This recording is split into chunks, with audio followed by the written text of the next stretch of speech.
इस रिपोर्ट ने भारत की नींद हराम कर दी है। कोई सोच भी नहीं सकता भारत के साथ भी ऐसा हो सकता है। ये रिपोर्ट हर एक भारतीय के मन में शंका पैदा कर देगी। भारत सरकार को लगा है बड़ा झटका। भारत के लोगों की देशभक्ति के ऊपर सवाल उठाती इस रिपोर्ट को कोई नहीं नकार सकता। जड़ से हिला दिया भारत को। रूस यूक्रेन युद्ध को लेकर नाटो ने दुनिया को दी बड़ी चेतावनी। बोला पूरी दुनिया को भुगतना पड़ेगा इसका खामियाजा। आइए दोस्तों, शुरुआत करते हैं अपनी पहली खबर से, जहां रूस ने 24 फरवरी को यूक्रेन के खिलाफ सैन्य कार्यवाही शुरू की थी। दोनों देशों के बीच पिछले 3 महीने से भी अधिक समय से युद्ध चल रहा है और अभी भी हालात संकटग्रस्त बने हुए हैं। इस बीच रूस यूक्रेन को लेकर नाटो प्रमुख ने एक दुनिया को चेतावनी दी। नाटो प्रमुख ने कहा कि रूस यूक्रेन के बीच युद्ध सालों तक चल सकता है। उन्होंने कहा कि पश्चिमी देशों को यूक्रेन का समर्थन जारी रखने के लिए तैयार रहना होगा। जर्मन दैनिक समाचार पत्र बिल्ड द्वारा रविवार को प्रकाशित एक साक्षात्कार में नाटो प्रमुख जेंस स्टोल्टेनबर्ग ने इस बात की जानकारी दी।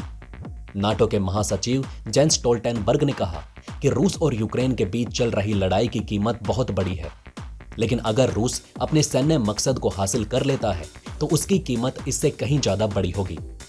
आपको बता दें कि यूक्रेन और रूस के बीच जारी जंग के चलते दुनिया भर के 94 देशों में संकट की स्थिति है और कुल 1.6 अरब लोग परेशान हैं।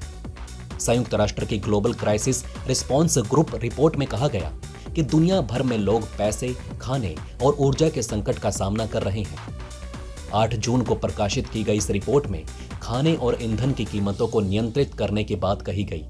इसके अलावा सामाजिक सुरक्षा की स्कीम और आर्थिक सहयोग में इजाफा किए जाने की बात भी कही गई, ताकि कमजोर तबके को मदद मिल सके। संयुक्त राष्ट्र ने अपनी रिपोर्ट में कहा है कि वक्त कम है और खाद्य संकट बहुत बड़ा है।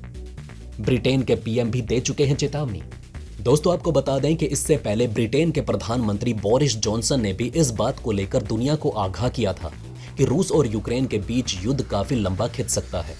बोरिस जॉनसन और जेंस स्टोल्टेनबर्ग दोनों ने ही ये बात कही है कि ज्यादा हथियार भेजे जाने से यूक्रेन की जीत की संभावना बढ़ जाएगी। नाटो प्रमुख ने कहा है कि हमें इस बात को लेकर तैयार रहना होगा कि रूस और यूक्रेन के बीच चल रहा युद्ध सालों तक खिंच सकता है। उन्होंने कहा कि हमें यूक्रेन के समर्थन में पीछे नहीं हटना चाहिए, हमें चाहे भले ही इसके लिए कोई भी कीमत चुकानी पड़े। उन्होंने कहा कि हम चाहे यूक्रेन को सैन्य सपोर्ट देना पड़े या फिर युद्ध की वजह से तेल, गैस और खाद्य पदार्थों की बढ़ती कीमतों का सामना करना पड़े, हमें हर स्थिति के लिए तैयार रहना होगा। पश्चिमी देशों के सैन्य संगठन प्रमुख ने कहा कि यदि हम यूक्रेन को भारी मात्रा में आधुनिक हथियार उपलब्ध कराते हैं तो इससे डोनबास के इलाके को आजाद कराने की संभावना बढ़ जाएगी। हाल ही के दिनों में रूस ने यूक्रेन के कई इलाकों में अपनी गतिविधियों को तेज कर दिया है। इसको देखते हुए वहां जंग के जल्द समाप्त होने के आसार नजर नहीं आ रहे हैं। तो आइए दोस्तों, अब बढ़ते हैं अपनी दूसरी खबर पर, जिसने हमें हिला कर रख दिया। जहां बार बार किए गए सर्वेक्षणों से पता चला कि भारत में रहने वाले लोग जैसे जैसे अमीर बनते जाते हैं, भारत को लेकर उनका प्यार उसी रफ्तार से कम होता जाता है और जैसे ही लोग करोड़पति या अरबपति बनते हैं तो भारत से भाग निकलते हैं। लंदन स्थित global citizenship and residence advisory Henle and partners की रिपोर्ट के मुताबिक इस साल 8,000 अमीर लोग भारत हमेशा के लिए छोड़ देंगे। 23,000 करोड़पतियों ने छोड़ा भारत। दोस्तों, 2018 की एक बैंक रिपोर्ट में पाया गया कि 2014 से 23,000 भारतीय करोड़पति देश छोड़ चुके हैं। हाल ही में एक global wealth migration review report से पता चलता है कि लगभग 5,000 करोड़पति या भारत में हाई नेटवर्थ वाले व्यक्तियों की कुल संख्या में से 2% ने सिर्फ 2020 में देश छोड़ दिया। ये आंकड़े काफी चौंकाने वाले हैं, क्योंकि इससे भारत की आर्थिक स्थिति भी प्रभावित होती है। लेकिन सवाल उठ रहा है कि करोड़पति अरबपति बनने के बाद भारतीयों का भारत से मोह भंग क्यों होने लगता है? भारत क्यों छोड़ रहे हैं अमीर लोग? H&P की रिपोर्ट के अनुसार भारत छोड़ने के ट्रेंड को कोविड-19 ने और भी ज्यादा बढ़ावा दिया और अमीर भारतीयों के अंदर खुद को, जीवन और संपत्ति को ग्लोबलाइज करने की प्रवृत्ति में भारी इजाफा हुआ। सबसे दिलचस्प बात तो यह है कि भारतीयों में भारत छोड़ने की भारी प्रवृत्ति के बीच कोविड लॉकडाउन के बीच कार्यालय की स्थापना करनी पड़ी। भारत में माइग्रेशन की तीसरी लहर दौड़ उठी है। कनाडा में भारतीय मूल के रियल एस्टेट दिग्गज और मैग्नेट और मेन स्ट्रीट इक्विटी कॉर्प के सीईओ बॉब ढिल्लो इसे भारत से प्रवास की तीसरी लहर के रूप में देखते हैं। वो बताते हैं कि करीब 100 साल पहले पंजाब के गरीब और किसानों ने पश्चिमी देशों की तरफ का रुख किया और उसके बाद भारतीय प्रोफेशनल्स ने भारत छोड़ने की होड़ लगा दी और अब भारत के अमीरों में देश छोड़ने की रेस लगी हुई है। आइए देखते हैं इसका भारत पर क्या प्रभाव पड़ रहा है।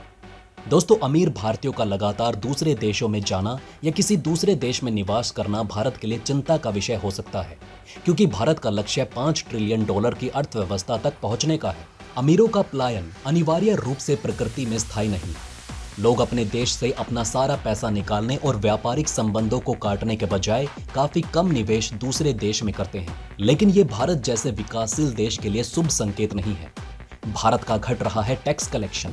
अमीरों के देश से बाहर निकलने की वजह से भारत को टैक्स कलेक्शन के मोर्चे पर भी काफी नुकसान होता है। कई कारोबारी, खासकर वो जो इन्वेस्टमेंट कंपनियों को संभालते हैं या फिर इंटरनेशनल बिजनेस में शामिल हैं, उनकी आगे की योजना भारत से निकलने की है। वो अभी सिर्फ टैक्स के दायरे में आने से बचने के लिए भारत में रहने से बचते हैं। यूएई और सिंगापुर जैसे देशों में कई भारतीय अपना नया आशियाना बना रहे हैं। आखिर क्यों? क्योंकि इसका मुख्य कारण भारत में टैक्स की ऊंची दरें हैं। उन्होंने कहा है कि भारत में 30% टैक्स की दर से 37% सरचार्ज के साथ मैक्सिमम मार्जिनल रेट 42.74% से ज्यादा है। लिहाजा व्यक्तिगत टैक्स रेट को कम करना प्राथमिकता होनी चाहिए। भारत में वैश्विक आय पर टैक्स लगाने के लिए देश में रहने वाले दिनों की संख्या भी महत्वपूर्ण है। आइए देखते हैं कि किन देशों में जा रहे हैं भारतीय लोग। दोस्तों, भारतीय अमीरों के लिए अमेरिका, यूनाइटेड किंगडम और कनाडा पसंदीदा गंतव्य स्थल है। यूरोपीय संघ के देश, साथ ही पारंपरिक पसंदीदा दुबई और सिंगापुर भारतीयों के बीच लोकप्रियता हासिल कर रहे हैं, जबकि सिंगापुर अपनी मजबूत कानूनी प्रणाली और विश्व स्तरीय वित्तीय सलाहकारों तक पहुंच के कारण डिजिटल उद्यमियों और पारिवारिक कार्यालयों के लिए एक लोकप्रिय विकल्प बन चुका है। वहीं दुबई ने भारतीयों के लिए गोल्डन वीजा काफी आसान कर दिया है, लिहाजा कई भारतीयों के लिए अब दुबई में पसंदीदा जगह बन रही है। Henley private wealth migration dashboard के अनुसार इस साल सबसे ज्यादा विदेशी नागरिकों के संयुक्त अरब अमीरात में बसने की संभावना है। वहीं ऑस्ट्रेलिया के बाद सिंगापुर तीसरे स्थान पर है।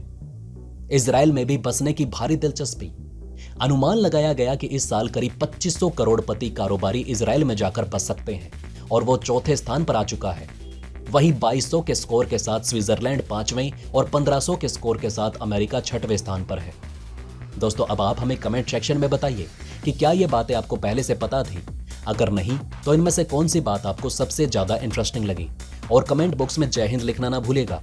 तो दोस्तों, हमने इस वीडियो में आपको बहुत सी बातें बताने की कोशिश की। अगर आपको हमारी ये कोशिश अच्छी लगी हो तो प्लीज लाइक करें इस वीडियो को और इसी तरह की और जानकारी पाने के लिए सब्सक्राइब करें हमारे चैनल को। जितना हो सके इस वीडियो को शेयर करना ना भूलें। धन्यवाद। हम फिर मिलेंगे एक और इंटरेस्टिंग टॉपिक के साथ।